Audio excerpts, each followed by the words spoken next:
La piste d'un vol de l'aéroport de Bamako-Sénou fait peau neuve. Elle a été réhabilitée et rallongée de 500 mètres grâce à l'appui du partenaire américain à travers le Millennium Challenge et compte pour un coût de plus de 22 milliards de francs CFA.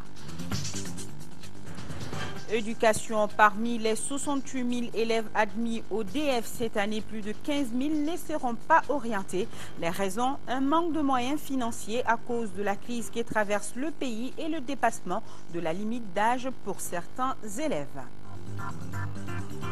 Premier coup de clap hier soir du film Nyugu Nyugu Kan, autrement dit Les Rumeurs. Il sera réalisé par Soussaba Sissé, la fille du cinéaste Suleiman Sissé. C'est une fiction de 35 minutes inspirée de la crise sécuritaire qui traverse le pays.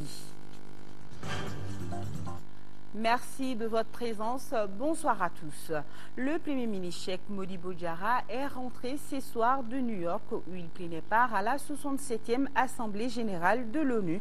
À la tribune des Nations Unies, le chef du gouvernement a prononcé un discours au nom du Mali. De cette allocution, on retient que le Premier ministre sollicite l'adoption par les Nations Unies d'une résolution pour une intervention militaire au Mali. À retrouver le reportage de nos envoyés spéciaux à New York, Tchessira Dambélé et Idrissa Traoré au cours de ce journal. Place de la République, le président du Haut Conseil des collectivités a été reçu ce matin en audience par le président par intérim de l'Assemblée nationale. Oumarou Ag Mohamed Ibrahim Aïdara est venu réaffirmer sa disponibilité à œuvrer avec les autres institutions de la République et l'armée partout où besoin sera pour défendre les couleurs du Mali. Nous l'écoutons à sa sortie d'audience. Il est au micro de Ramata Konati. Les échanges d'aujourd'hui ont porté sur la vie du pays. Et j'ai mis à l'aise le président de l'Assemblée nationale en lui disant que je suis à la disposition du peuple malien pour aller désillusionner beaucoup de personnes enclines à aller vers la dérive de notre peuple en croyant que ceux qui parlent au nom du peuple, ce sont ceux-là qui détiennent la légitimité, ce sont ceux-là qui sont écoutés. Non. Donc, je suis prêt à prendre le bâton de pèlerin avec l'Assemblée nationale pour aller où on doit aller, pour prouver à la face du monde que le Mali ne discrimine ni les Touaregs, encore moins ne les extermine. Pour preuve, je ne serai pas devant vous aujourd'hui président d'une institution élective. Donc je suis venu lui confirmer toute ma disponibilité pour aller avec l'Assemblée nationale et défendre les couleurs du Mali. Un Mali que nous souhaitons un et indivisible. Ça a été cela l'entretien que j'ai eu avec le président de l'Assemblée nationale et que je compte continuer à la présidence de la République, au niveau des autres institutions et aux forces armées et de sécurité qui ont aujourd'hui plus que jamais besoin d'un réconfort moral. Je suis venu pour prouver aux Maliens, à la fois de l'intérieur et de l'extérieur, que ma santé est meilleure aujourd'hui qu'il y a quelques mois. Voilà, c'était là le président du Haut Conseil des collectivités qui a été reçu ce matin en audience par le président par intérim de l'Assemblée nationale. Et justement, le président de l'Assemblée nationale rappelle aux honorables députés que la session d'octobre, dite session budgétaire conformément aux dispositions constitutionnelles, s'ouvre le lundi 1er octobre 2012. La cérémonie officielle d'ouverture aura lieu le lundi 1er octobre 2012 à partir de 17h dans la salle Modibo Keïta. Mise en place terminée à 16h45 et la séance est publique. Les avions gros porteurs de toute taille pourront désormais atterrir à Bamako-Sénou sans problème. La piste d'envol de l'aéroport vient d'être non seulement réhabilitée mais aussi rallongée de 500 mètres. La sécurité a été améliorée et les différentes aires de stationnement des avions ont été renforcées.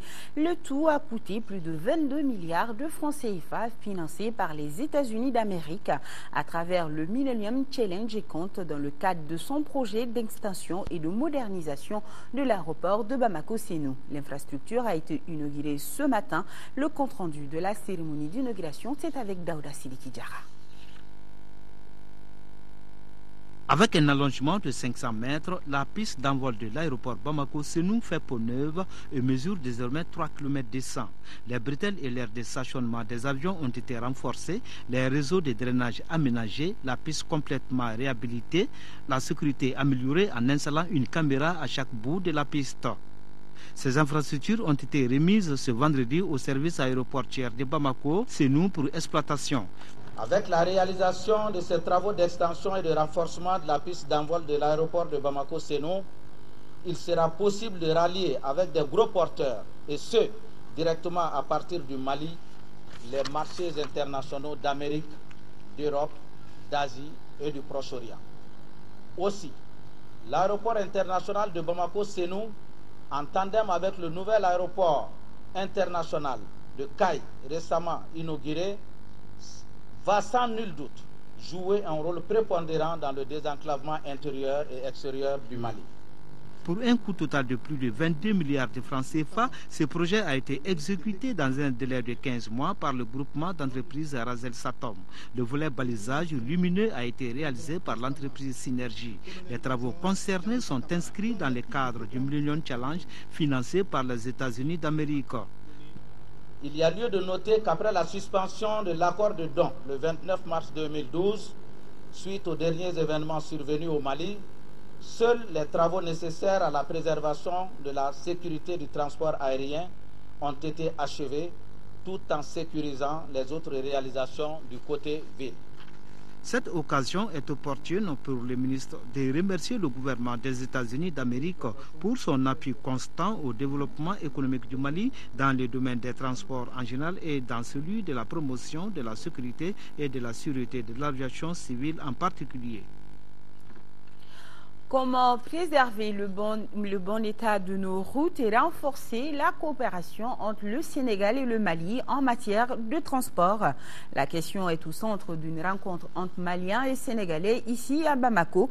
Les deux parties vont passer au peigne fin les problèmes qui entravent le développement des échanges. Parmi ces difficultés, la dégradation des routes, des rails et autres. Les travaux de la journée vont permettre d'envisager des solutions pérennes. Agali Agissa nous en parle. Les infrastructures routières sont importantes dans le transport des personnes et des biens entre le Mali et le Sénégal. C'est pourquoi le ministre sénégalais de l'équipement et du transport est venu s'enquérir de l'état d'une route. Il s'agit pour Maliens et Sénégalais d'identifier les difficultés liées au transport dans toutes ses dimensions. Il conviendrait de procéder à la relecture de l'accord de transport aérien régulier de 63 pour l'adapter à la décision de Yamoussoukro de 99 relative à la libéralisation du transport aérien en Afrique, dont nos deux pays sont signataires.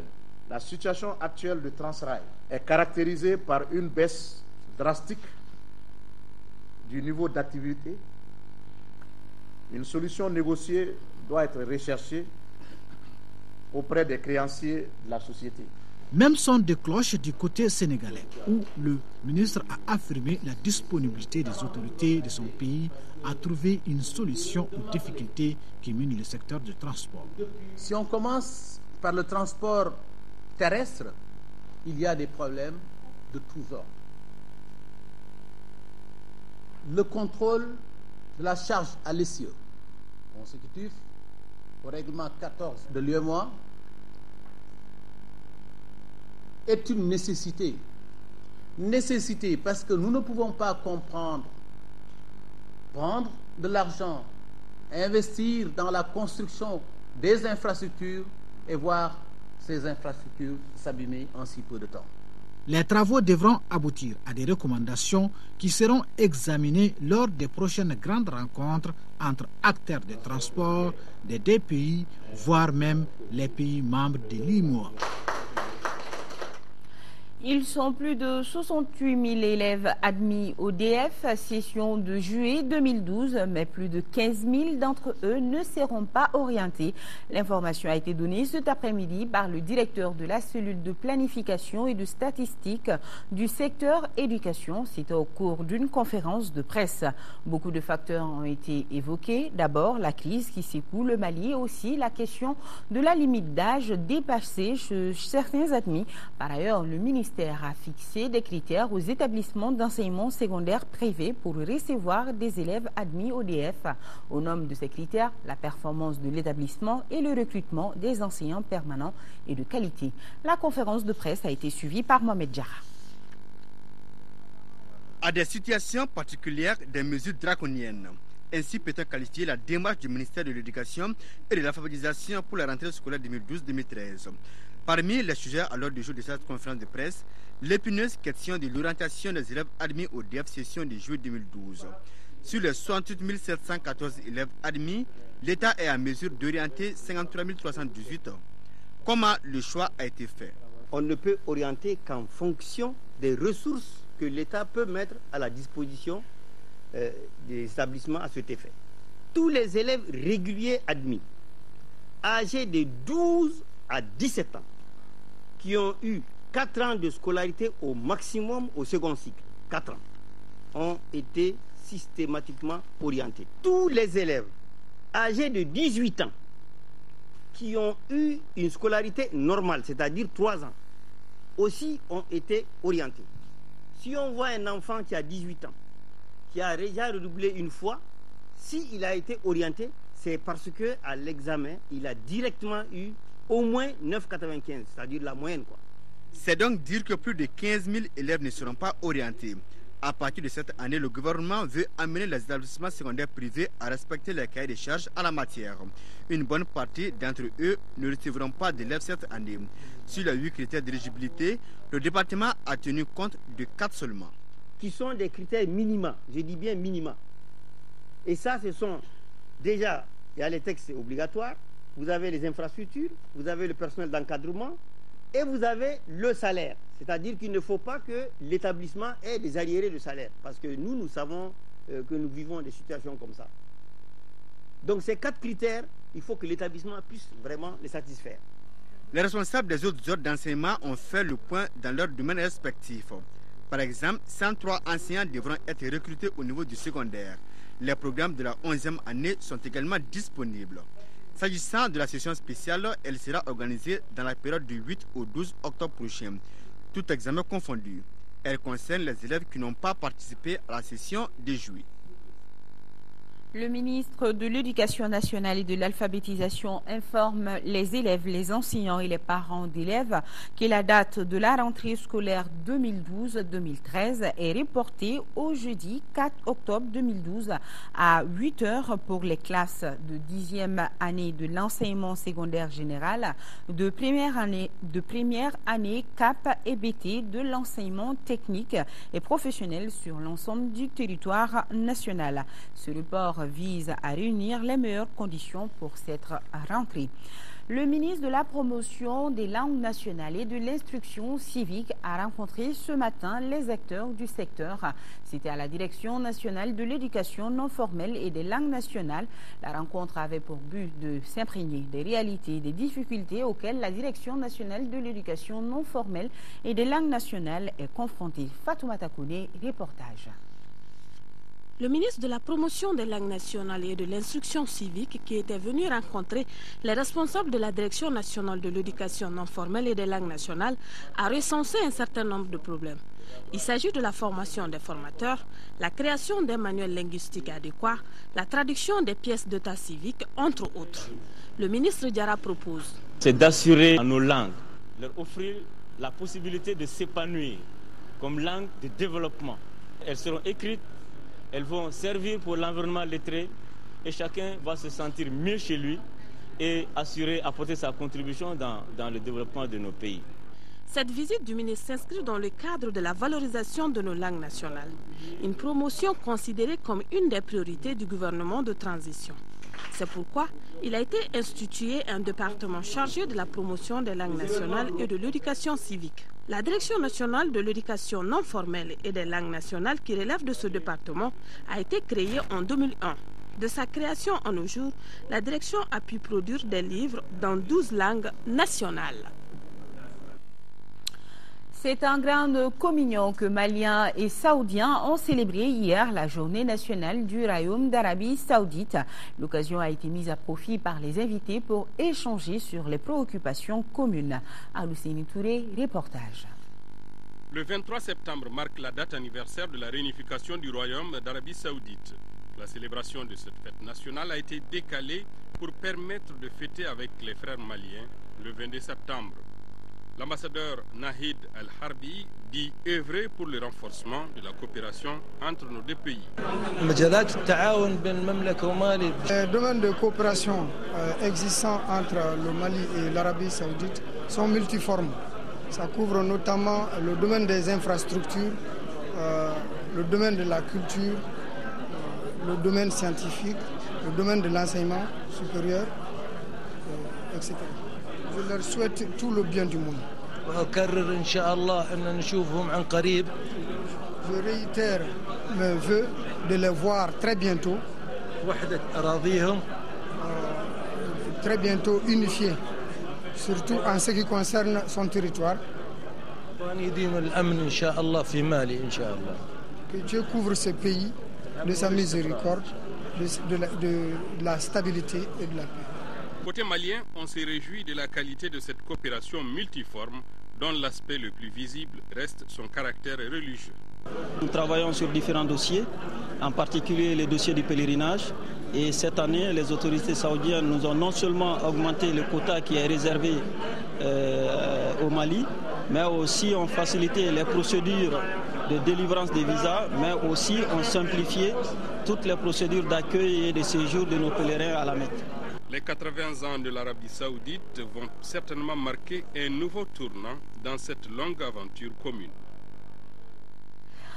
Fin de la première session de la conférence épiscopale du Mali. C'était à l'archevêché de Bamako durant 3 jours. Les évêques du Mali ont échangé sur les activités de l'Église catholique du Mali et la vie sociopolitique de notre pays. Laurent Diakité pour le compte-rendu. La première session de l'année pastorale 2012-2013 qui s'est tenue à l'archevêché de Bamako en présence du représentant du Vatican, le nonce apostolique Monseigneur Martin Krebs, les évêques du Mali ont d'abord fait le point sur les activités pastorales de chaque diocèse. Ils ont également évoqué la question du secrétariat national de la conférence et de l'université catholique. Les évêques ont surtout échangé sur la vie sociopolitique qui prévaut actuellement dans notre pays. Au terme de ces échanges, les évêques ont jugé nécessaire de s'adresser aux communautés chrétiennes du Mali à travers un message dans lequel ils invitent les fils et filles du pays à la confiance, à la fermeté dans la foi devant la situation qui prévaut, à la culture de la paix et à vivre la solidarité avec toutes les victimes de cette situation, celles qui sont au loin comme les victimes qui sont proches de nous, et à toujours continuer de prier pour le retour au calme et à la stabilité. Les évêques du Mali ont conclu leur rencontre par un communiqué final qui exprime leurs sentiments par rapport à la situation socio-économique de notre pays. La prochaine conférence épiscopale est prévue en janvier 2013. Marche de soutien à l'armée nationale de la coordination des organisations patriotiques du Mali, COPAM. Ils étaient nombreux ce matin à battre le pavé. Parmi les demandes des marcheurs, la libération des armes du Mali bloquées dans certains ports de la sous-région. Ibrahima Traoré a suivi la marche, son compte rendu. Du beau monde dans la rue ce vendredi à Bamako pour soutenir l'armée nationale. Les marcheurs se donnent rendez-vous place de la Liberté pour se rendre au ministère de la Défense et des anciens combattants. Tous scandent d'une même voix, l'armée du Mali au devant pour libérer le nord du pays. Nous sommes convaincus que si notre armée est aidée, elle sera capable de libérer notre pays. Nous ne pensons pas que le Mali manque d'hommes, de femmes, de courage historique pour libérer notre pays. Cette marche est organisée par la coordination des organisations patriotiques du Mali. Elle réclame aussi la libération des armes du Mali bloquées dans certains ports de la sous-région, ce qui est impératif selon les organisateurs pour engager la reconquête du septentrion malien occupé par des islamistes depuis près de 7 mois. Nous voulons que ces armes-là soient débloquées. Donc c'est pour cela que nous avons organisé cette marche. Je tiens à ce que notre armée puisse libérer le Nord avec le concours de la CEDEAO, comme le souhaite bien sûr notre armée. À leur arrivée, les responsables de la COPAM ont été reçus par le secrétaire général du ministère de la Défense et des anciens combattants à qui ils ont remis leur message. En quelques mots, le colonel-major Mamadou Idrissa Coulibaly rassure les marcheurs. Nous en donnons la garantie, ce territoire sera libéré. Nous espérons obtenir rapidement ces matériels dont nous avons urgemment besoin pour les opérations armées que nous comptons mener pour libérer notre territoire. Ce qui prouve que l'armée malienne reste décidée à accomplir sa mission. Et les organisateurs de la marche entendent multiplier cette initiative pour remonter davantage le moral des troupes qui doivent relever un défi historique, à savoir reconquérir le nord du Mali.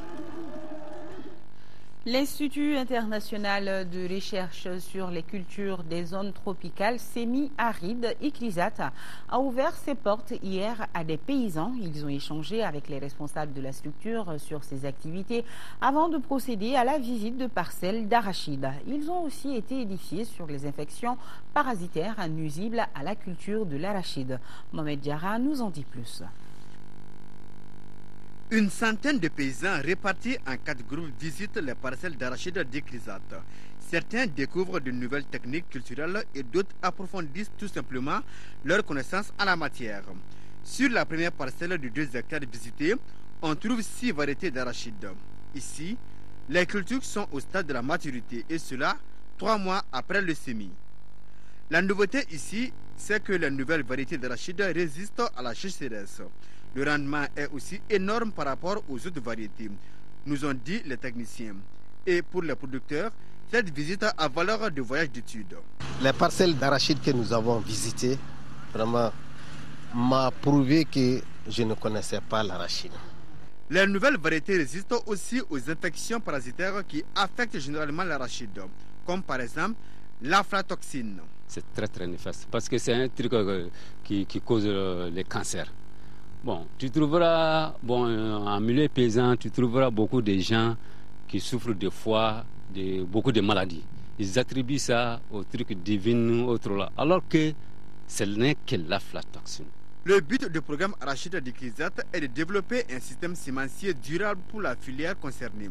Et cela avec des partenaires qui partagent les objectifs d'ICRISAT. Notre rôle, c'est pour produire les semences de prix basse. Et puis ces semences sont partagées avec nos partenaires, tels que la recherche d'institutions nationales comme IUR, mais aussi des secteurs privés comme les semenciers qui produisent les semences de base.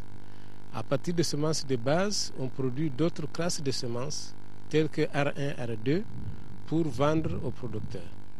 Les producteurs ont aussi visité un champ de sorgho. Sur cette parcelle, ils ont pris connaissance des variétés de sorgho qui résistent au striga. Cette visite de parcelle de démonstration a lieu à quelques jours de la célébration des 40 ans d'existence d'ICRISAT. Cette célébration est prévue le vendredi 5 octobre.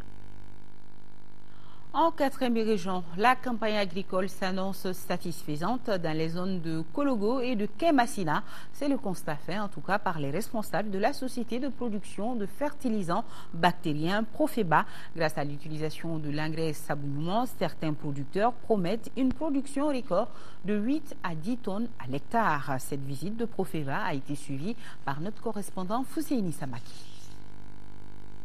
Pour cette première étape dans le cercle de Massena, les responsables de l'usine Profeba voulaient s'enquérir de l'impact de leur engrais organique sur les cultures irriguées de la zone Office du Niger. Dans cette zone, les responsables ont visité les champs de 3 paysans pilotes. Il s'agit du champ de Daouda Gamsouré, du village de Kosuka, dans la commune rurale de Kolongo, Moussa Sanogo, dans la commune de Kemasina, et Mme Diawara Djenebarama, du village de Siami, dans la commune de Kemasina. Tous ces paysans sont des fervents utilisateurs de l'engrais sabounouan produit par Profeba. Ici et là, les paysans tablent sur une production record grâce à Sabounouan. Il y a 5 hectares en riz dans le Office du Niger. J'utilise l'engrais Profeba, c'est pour améliorer ma terre. Parce que chaque année, je cultive ces mêmes parcelles-là. Si on ne répare la terre ne va pas produire. Au niveau de la zone de Kolongo et la zone de Kemasina, cet engrais est beaucoup plus utilisé.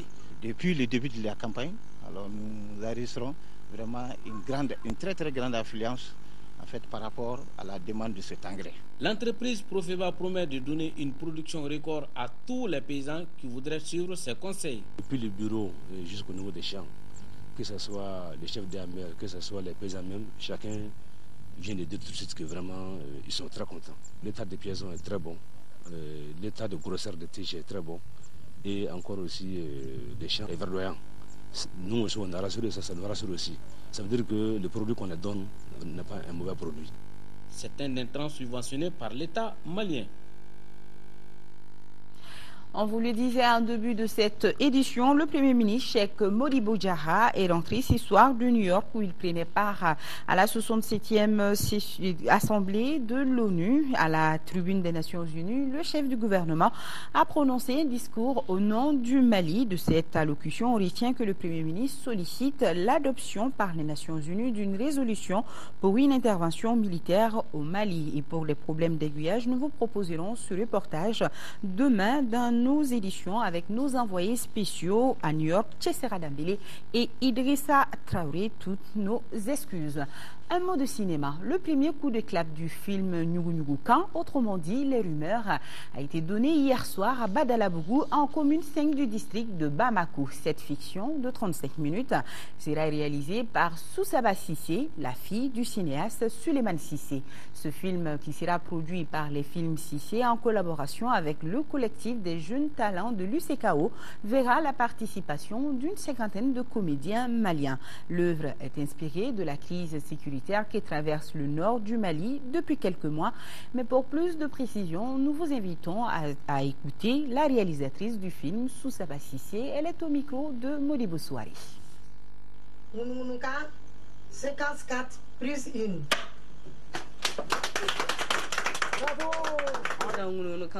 Ça veut dire rumeur. Et les motivations de faire un film tel que Les Rumeurs, c'est par rapport à l'information qu'on n'a pas par rapport à cette guerre-là. On a beaucoup de rumeurs, on ne sait pas ce qui est vrai du faux. Le synopsis, en fait, j'avais imaginé, comme j'étais à l'extérieur pendant le coup d'État et tout ça, du coup, quand je suis revenue, je me suis rendu compte que l'information qu'on nous donnait à l'extérieur et l'information qui est au Mali, c'est deux choses différentes. Et par rapport à ça, je m'étais imaginé un scénario d'animateur de radio qui faisait de la résistance aux rebelles au nord. Et en fait, ça s'est avéré que cette histoire était vraie et qu'il y avait un vrai animateur qui était dans le nord qui faisait de la résistance et qui a été comment on appelle ça, laissé pour mort par les rebelles à la frontière et qui a été ramassé par un voyageur qui revenait à Bamako, qui l'a ramené. Et du coup qui a été hospitalisé à Gabaye Touré. Et je m'étais dit, j'avais plus le choix. De l'imagination, je passe à une réalité. Et là, maintenant, je passe à l'action. L'objectif, c'est de tirer les informations des gens qui détiennent l'information. Voilà. Pour moi, je sais qu'il y a plein de gens qui ont la vérité, mais que personne ne veut se mouiller, personne ne veut devenir le premier. Et pourtant, cette génération, elle a besoin de ça pour avancer. Il faut connaître le passé, vivre le présent pour penser à un futur. Je veux vraiment que ça soit vu au Mali, parce que c'est un film pour les Maliens. Du courage et bonne chance à cette jeune réalisatrice Soussaba Cissé qui est diplômée du Centre libre du Conservatoire français de Paris. Elle est sur les traces de son père Suleiman Cissé et la production de Nyugunyugukan va durer 1 mois. Et c'est la fin de ce 20h. Merci de votre aimable attention. Aux alentours de 22h à suivre l'émission Performance, une présentation de Ousmane Dao. Demain, la grande édition vous sera présentée par Aïssata Ibrahim Maïga et moi je serai là pour la première édition du jour 13h et je vous souhaite un bon début de week-end et grand merci à nos téléspectateurs de la Mecque et comme tous les jours, retenez que nous sommes de cœur et d'esprit avec nos compatriotes des régions du nord du Mali vivant sous occupation. On ne vous oublie pas. Bonsoir et merci.